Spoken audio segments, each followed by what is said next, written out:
Hi guys, welcome back to the channel. If you're new here, my name's Zoe, and today we are going to be talking all about my 2025 reading goals.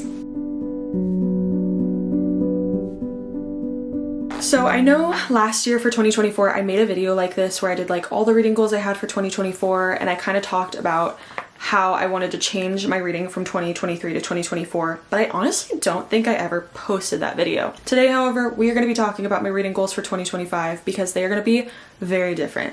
I think 2024 really changed me as a reader in a lot of ways. I used to be somebody who just read 24/7 nonstop. I would read 200 books in a year, and if I wasn't reading that much, I felt like I was like failing in some way, which is so silly because reading is just about having fun and doing something that makes you happy. So to suddenly be feeling like it was almost like a competition with myself was not fun. I did not enjoy it in the way that I think I should have. So 2024, I honestly unintentionally took a big step back. I was in a reading slump for like 10 months of 2024, and it was really rough. It made me sad. I would pick up a book and just feel no inspiration, no motivation to read it. I would really struggle, and I would have to find like the perfect book for the perfect moment in order to be able to finish something. So honestly, the fact that I ended up reading as many books as I did in 2024, I read 43 books, is a shock and like an accomplishment in and of itself. And I'm somebody, like, I'm the first person to say, it does not matter how many books you read in a year, just if you read, that's what's good. Like, you could read one book and I would be like, that's amazing, I'm proud of you, you're awesome. But like, again, it was just a thing where I was like holding myself to this like higher standard. Like I was on like this like reading pedestal, if you will, where I was like, I have to read this much or I'm not doing well enough. Especially doing social media like this, you kind of sometimes reach a point where you're like, well, I have to read 20 books in a month because if I don't, my reading wrap up for that month won't be good. And then what kind of content will I have to make? If I'm not reading this many books in a week, how am I supposed to make a reading vlog? How am I supposed to make interesting content? And so it kind of became this vicious cycle where I was like, no matter what I did, it wasn't good enough. So all that to say, 2024 did change me. I kind of took a step back from reading and then a step back from social media by force. By a reading slump. That's what made me take a step back, but I think it was the best thing to happen because I started reading for myself when I wanted to read, not for social media. And I also kind of just like started living a little bit. I feel like I replaced books with real life experiences in 2024, which is such a great thing, of course. Like, what could be better than like time with people who make you happy, all that stuff. So anyway, because of all that, I have new goals for 2025 written here in my notebook, and I am just excited to talk about them today. So I will shut up now. Let's get into what those goals are. So my number one goal for 2025, this one's a big one. I want to make sure that I'm only reading books that I own, other than like the occasional like anticipated release, or if I'm buying a book for a book club that I'm in or something like that, that's different. But I need to just stop buying books whenever I feel like it. I think I kind of fell into this trap. I work at Barnes & Noble, I get a good discount, so I'm just gonna buy any book my heart desires. And like really that's not necessary because what I end up with is spending more money than I need to and a bunch of books on my bookshelves that I have not read, which don't get me wrong, like they're beautiful to stare at and I fully believe that buying books and reading books are two different hobbies, but that doesn't mean that I need to keep buying the books. I think I have enough for right now. So my goal for the year is really truly to just focus on reading the books I own, cutting down that physical TBR, seeing what I can do. And don't ask me how many books I have on my physical TBR, I don't know, and I'm not gonna count because I don't want to know. I think I might feel shame if I do. So we're not gonna talk about that. My next book is Quality Over Quantity. It's a simple one, it's kind of an obvious one, but I really truly just want to not care about how many books I read this year, but simply about how much I'm enjoying them. I think I set a Goodreads goal of like 50 or something, but honestly, it could be 10. And I'll be happy. I just really want to read books that I end up loving and that I don't feel like I wasted my time reading, because that's another thing I was doing when I was reading 200 books in a year, 150 books in a year, was I would read all these books, like I would push through them and like literally hate every second of it, hate the book so much, but I would still read the whole thing for content or just to say that I did because I hate to DNF books. But it's like I spent so many hours reading things that I just didn't enjoy, and it was like, why did I do that? You know what I'm saying? So I don't want to do that anymore. Number 3, reading time over screen time. I am not your typical doom scroller. I don't even feel that I really scroll on social media at all, but I do tend to pick up my phone, look at it 5,000 times a day. Like my pickup number is insane. I'll open Instagram, I'll watch a few stories, I'll open Snapchat, even though I know there's nothing there. I will open it just to see. I will spend time scrolling on literally anything and everything. Why? I don't even know. So I want to cut down that screen time and add in reading time instead. So anytime I feel the urge to pick up my phone, I'm going to try to pick up my Kindle or a book instead. And I hope that that changes things for the better. My next goal is to read a classic or two. There are some classics that I've been wanting to get to or reread the past few years, and I feel that I never make the time for them because I'm like, well, it takes more effort to read a classic because your brain has to work more, or classics tend to be longer. I don't want to put in the time. But I really do want to this year. I really want to read A Tree Grows in Brooklyn by Betty Smith. I've been so interested in that for so long. I would really love to reread Little Women. I would love to reread The Count of Monte Cristo. There are so many like other classics that I've never read that I would love to read. So that is a big goal of mine, is just to finally take that time and read some classics, even if it's just one.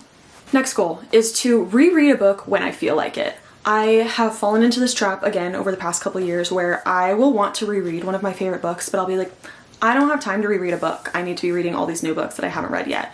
Which granted, yes, like you do want to read the books that you haven't read. There are so many stories, so it's like you only have so much time in life and you want to read these new ones. But also like if there's a story I really love and I feel the need or the urge to reread it, I should allow myself to do that, because if it's something that really brings me joy, makes me happy, why am I stopping myself? You know what I mean?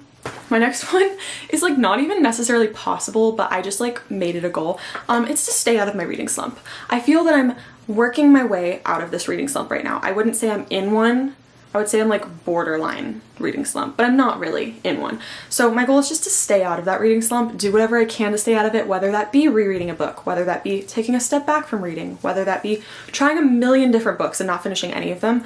I just want to stay out of it as best as I can, because a reading slump sucks. To be in a reading slump for almost an entire year is like a whole other ballgame, and I did not enjoy it one bit. Another goal of mine is to review books more. I feel on Goodreads, I used to be a big reviewer, or at least I would always give a star rating, and these days I never do. I don't know why. It's like I fear putting in a star rating right away and then having people see it and be like, whoa, she rated that book that way, and then me waking up 2 days later and being like, wait, I fully changed my mind. I don't like that rating anymore. I want to change it. But like, guess what? That's fine. Go change it. It doesn't matter. So I want to just start giving star ratings and also giving reviews again, because I miss giving reviews. I really like giving reviews and I just never ever do it anymore. And like, it takes you 5 minutes to write a review for a book, and it's good for the author. It's good for other people to see. I have a lot of friends on Goodreads and I want to use that platform in the way that I can. So I'm gonna start reviewing books again, but only if I like really have like things to say about it. I'm not just gonna write like silly reviews when I didn't really care, you know? My next goal is not a reading goal, but it is just like book related. I want to keep my bookshelves clean because I tend to let a lot of things pile up. I have a lot of clutter on my bookshelves because it's just like a catch-all. Like, it's easy to just set things down. You set your keys down, you set your chapstick down, you set your earrings down, you set other books down, you set just like all these little things, little trinkets down, and then suddenly your bookshelves are just covered in things, as mine are right now, but I will not be showing you. But I don't want that to happen anymore, because like, I love my shelves. They're like my favorite part of my room and I love looking at them.